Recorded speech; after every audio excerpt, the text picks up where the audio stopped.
Хотел пояснить и дать четкое понимание того, что на сегодняшний день та стоимость угля, которая установлена для населения, 2220 рублей за тонну на обоих участках, это касается и Кайхемского, и Чеданского участка ТГРК, эта стоимость останется до конца года однозначно.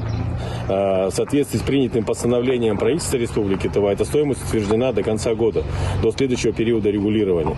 Соответственно, тот ажиотаж, который сейчас создается определенными лицами на разрезе, муссируя то, что стоимость угля изменится после выборов, этого не будет однозначно. И хотел бы, чтобы все это поняли.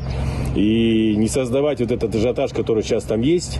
300 машин на разрезе отгружается, различных машин там по различным объемам и так далее. Поэтому эта стоимость однозначно зафиксирована, и она будет регулироваться и контролироваться. По этой цене будет отпускаться уголь населению, как отпускался и будет отпускаться в дальнейшем.